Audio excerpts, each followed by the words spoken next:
Bonjour à tous, c'est Claire et bienvenue dans cette vidéo où je vais vous présenter, donc comme promis, un autre jeu de Los Scarabeo qui est le tarot des fées. Je vous montre la boîte. Donc comme tous les tarots de Los Scarabeo, c'est dans une petite boîte en carton classique de jeu. Voilà, alors ce qu'on voit sur la boîte et qui est intéressant, c'est rêve, joie, magie, puisque c'est quand même le thème de ce jeu-là, c'est-à-dire de dire même, par exemple, lorsque la vie est difficile, quand on traverse des moments difficiles, eh bien on doit cultiver cette joie et quand même être capable de se reconnecter à la joie. Et puis la magie, la magie ça dépend un peu de ce qu'on va y mettre derrière, mais c'est pour ce jeu en partie la capacité à réaliser des choses qu'on pensait être impossibles. Donc c'est un tarot qui est très positif. Et donc derrière, on lit « Il existe plus de belles choses dans notre vie que d'étoiles dans le ciel infini ». Voilà. Donc voilà, très jolie boîte. Boîte en carton, donc il faudra peut-être trouver une petite pochette. Et puis après, donc, on a le traditionnel livre multilingue. Donc je redis, le gros avantage des jeux de Los Scarabeo, enfin de la plupart des jeux de Los Scarabeo, c'est qu'ils sont multilingues. Donc on va voir par exemple sur la carte, on va avoir le nom des cartes en plusieurs langues. Et là donc on l'a en 5 langues. Donc on a en anglais en haut et puis en français c'est ici en bas. Voilà. Pour le petit livre, donc on a quelques pages en français. Autant il y a des petits livrets qui sont, je trouve, difficiles à utiliser chez Los Scarabeo, parce qu'aussi, eh bien, ils se permettent de faire des tarots un peu, comment dire, challenging, qui est un peu bizarre, un peu pour aller un peu provocateur. Là, ils ont fait un petit livret assez classique.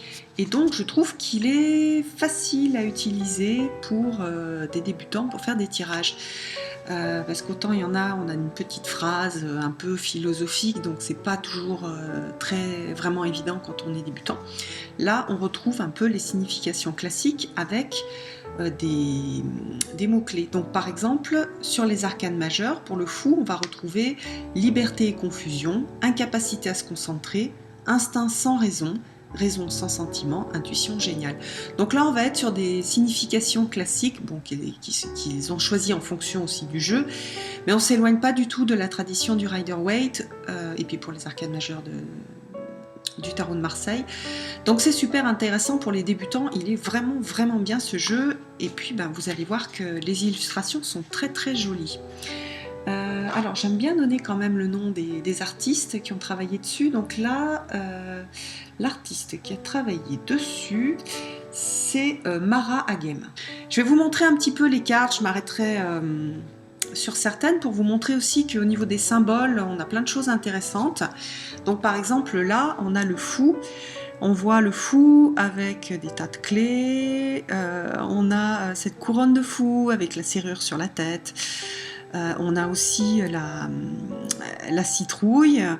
Voilà, donc tout ça, ce sont des symboles qui vont parler, peut-être différemment selon les personnes, et qui sont intéressants. Je vous montre le dos des cartes, qui est très joli, qui est en fait la carte des amoureux des deux côtés, enfin à l'envers, à l'endroit, donc il est réversible. On peut utiliser les significations inversées, même si il n'y a pas de signification inversée dans le petit livre.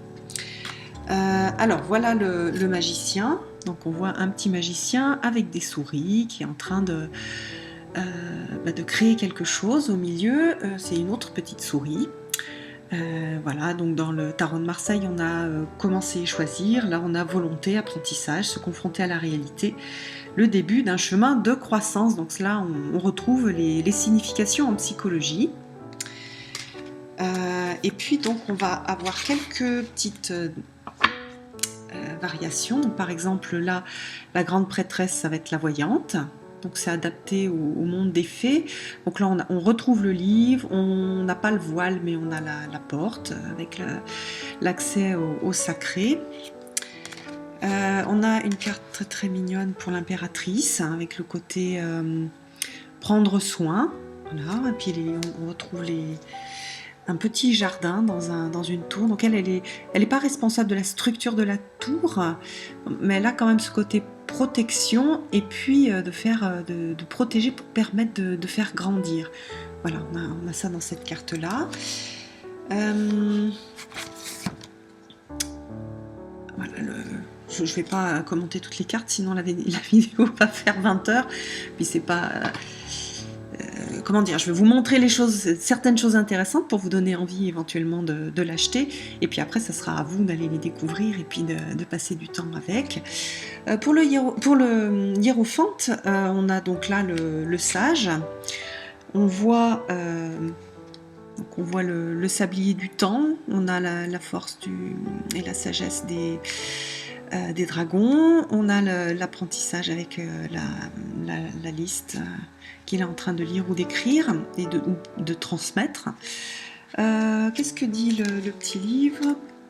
Le sage, conseil, sagesse, expérience, discours long et difficile, formalité dans la communication, attention pour les détails. Oui, c'est vrai qu'il est vraiment dans les détails, le hiérophante. Donc voilà, je vais passer un petit peu... Voilà, les amoureux, j'aime beaucoup. On voit bien un peu une créature de la terre incarnée, une créature plutôt de l'air. Donc l'union un peu des opposés, la rencontre des opposés qu'on voit dans pas mal de cartes de tarot des amoureux. Voilà, le chariot, il est super mignon. Il est trop mignon. Il est mignon, il est très très mignon ce tarot. Je sais qu'il y a une personne, une abonnée qui a dit « Ah, chouette, on va voir mon tarot préféré, celui que j'utilise depuis toujours. » Là, il est super, super, j'aime beaucoup l'ermite, avec le fait d'être seul, de mettre de la lumière, mais dans un endroit complexe. Quand on va travailler sur soi, quand on va méditer, ben on pénètre dans un endroit assez complexe, on essaye de mettre de la lumière et de comprendre un peu comment ça fonctionne. Donc on a bien ça comme signification. Voilà la roue, les petites fées, ça c'est... La justice, on avait la plume. Alors ici, le pendu. Alors sur la vidéo, je me vois en tout petit. Et puis à l'envers, donc c'est assez pénible. C'est difficile de voir la mort, la tempérance. Donc là, on n'a pas une représentation tout à fait traditionnelle de la tempérance, mais néanmoins, on est très lié. Alors là j'adore, parce que c'est fait avec beaucoup d'humour. On a le diable qui est en train de se goinfrer, et puis qui est en train de détruire aussi la planète, qui est en train de manger, voilà, qui est en train de tout dévorer, toutes les parties vivantes. Donc voilà, on a aussi le dos qui brûle, on peut avoir le réchauffement climatique et tout se produit peut-être en raison de l'avidité des hommes. C'est voilà, on peut vraiment raconter plein de choses sur ces cartes. C'est un jeu très très très beau et très parlant, avec beaucoup de symboles encore. Franchement, je trouve que sur ces jeux là que je vais vous présenter de Lo Scarabeo, il y a vraiment un beau travail d'artiste qui a été fait. Et puis ce sont des jeux qui ont été créés spécifiquement pour le tarot. Donc ce qui n'est pas le cas pour tous les jeux, hein. Par exemple le Dark Royal Tarot, ça n'a pas été créé spécifiquement, donc ils ont repris des illustrations d'artistes très doués, connus, etc. Mais on n'a pas cette réflexion sur le tarot qui est fait par l'artiste. Donc là, c'est super intéressant. Là, on a les cartes de cours. Alors, je ne sais pas si vous voyez ici, le tour est rouge, donc ça veut dire qu'on est dans la série feu, la série des bâtons. Ah non, c'est la série des épées en rouge. Voilà, donc en rouge, on a la série des épées. Après, donc les arcanes majeures, c'était jaune. Et puis les bâtons, c'est vert. Vous voyez, on a un tour vert. Violet pour les pentacles. Voilà, et puis bleu pour les couples. Là, c'est un peu plus comment dire, parlant. Voilà, ça doit être le 9 d'épée. Les cauchemars avec l'épée de Damoclès. Voilà,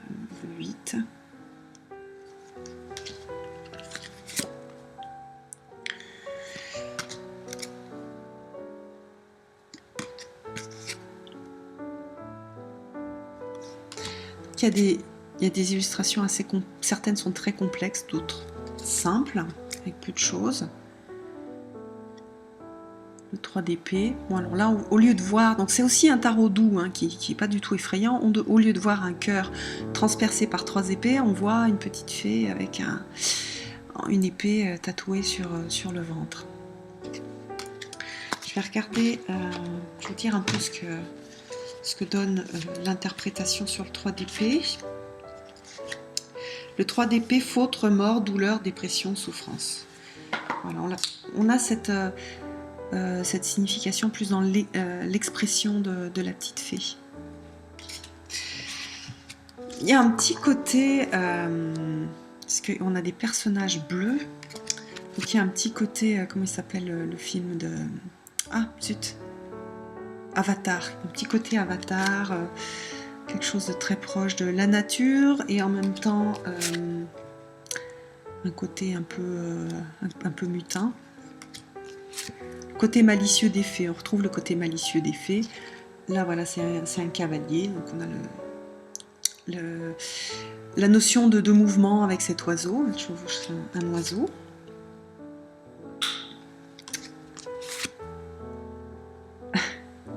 Là, c'est le 10 de bâton. Je ne sais pas si vous vous souvenez, dans le 10 de bâton, normalement, on a un homme qui porte un gros fagot de bois de façon traditionnelle. Bah là, non, c'est une récolte qui est très importante. Une récolte d'un énorme fruit.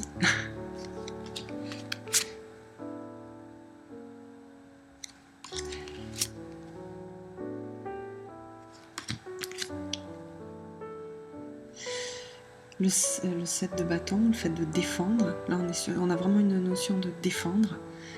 Elle défend le petit arbre contre des sortes de chauves-souris ou de créatures qui pourraient l'abîmer.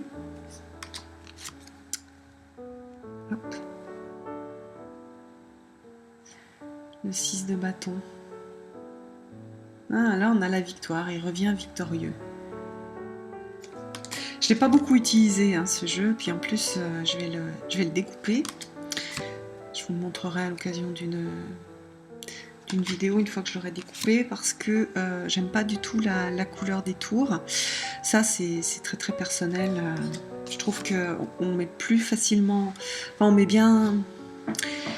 Les illustrations sont pas suffisamment bien mises en valeur avec ce tour-là. Donc voilà.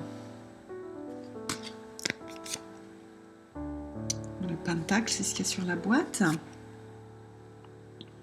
Là, il est sur un petit lapin. Cavalier. Ah.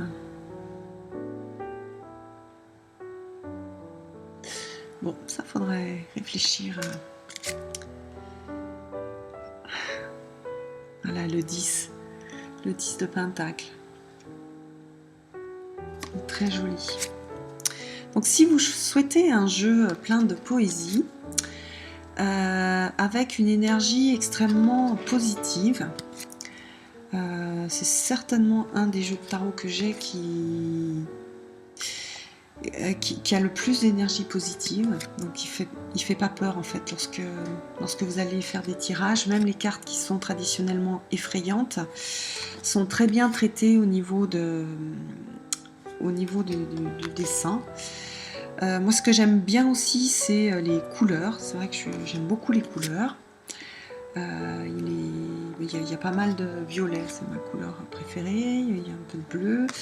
C'est vraiment un joli tarot avec une ambiance de fée, de rêve. Celle-ci, je la trouve vraiment très très belle. Le valet de coupe. Voilà, qui tient un poisson dans sa coupe, enfin, avec les lumières qui lui font une sorte de couronne sur la tête. On voit des sortes de petites ailes qui sont plutôt des ailes d'ange. On a quelque chose d'assez mystique en fait dans ce valet de coupe. Ah, ça doit être... Ah oui, c'est le 10 de coupe où on a les personnages dans la coupe, donc c'est... Donc voilà, donc qu'est-ce que je disais, au niveau des illustrations, c'est vraiment très beau.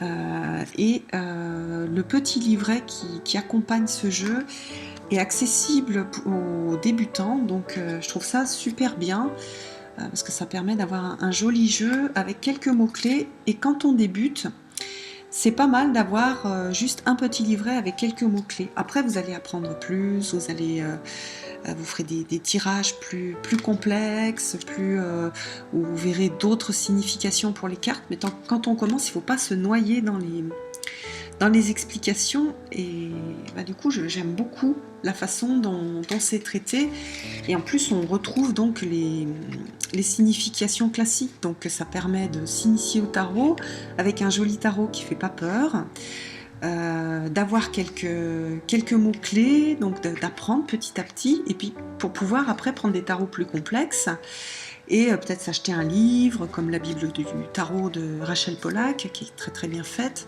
enfin qui est très bien fait, le livre est très bien fait, et voilà, franchement c'est une très belle réussite de Lo Scarabeo. Voilà, je vous remets la boîte, le tarot des fées. Je vous le redis, si vous voulez acheter ce jeu et l'avoir moins cher, souvent quand on achète le jeu en anglais sur Amazon, il est moins cher que quand la boîte est écrite, quand les choses sont écrites en français. Ça doit être le Fey Tarot, F-E-Y, en anglais. Voilà. Après, ce qui est bien aussi, c'est de le prendre en magasin, comme ça vous pouvez le voir, puis vous l'avez tout de suite. Puis ça fait travailler les magasins. Les magasins environnants, mais bon, on n'habite pas tous dans des grandes villes, on n'a pas tous des magasins ésotériques à côté de nous. Voilà, j'espère que ce tarot vous aura fait rêver, puis je vous donne rendez-vous pour une prochaine vidéo. Bye bye!